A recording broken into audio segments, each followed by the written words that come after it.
Hi Kamayo, mag-unbox na pala ako ng first ever ko na Omega watch. Ayan. Dati hindi ko alam kung anong brand tong Omega. Ngayon ko lang nalaman ito nung bumili yung brother-in-law ko. Kaya binilhan din ako ng asawa ko. Ewan ko ba kung bakit niya ako binilhan tapos siya wala. Ayan, mag-unbox ko na pala ito. Ano to? Ito yung ano, invoices. Diyan, wooden box ata yung ano niya. Ayan. Zoom. How can I open this one? Okay. Ayan siya. Hala, ang cute naman niya. Bakit napakamahal nito? Parang normal lang naman yung ano niya. Yung design niya. Ayan o. Ayan. No? Parang normal lang yung design niya pero ang bigat niya. Ayan, ang ganda niya. Tanggalin natin itong ating relo.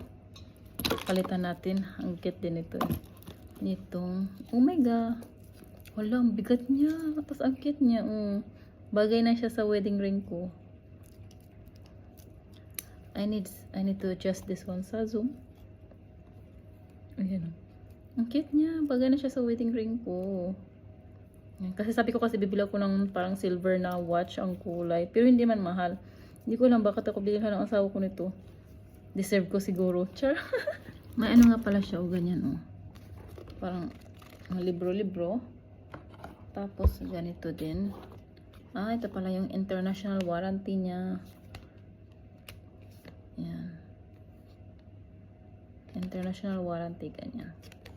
Ito lagayan. Itong isa, pictograms. Ano to? Ganun.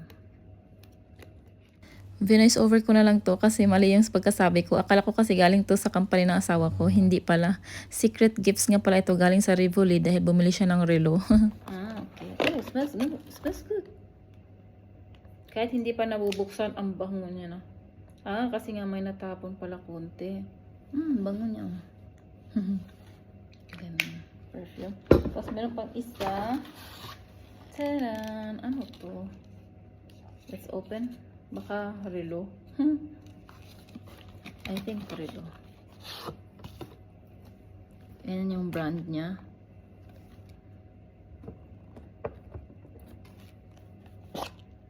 Relo.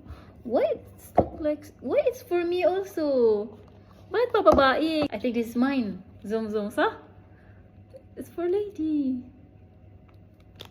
Ganito. How can I open this one? Ang cute naman. Dami ko ng relo.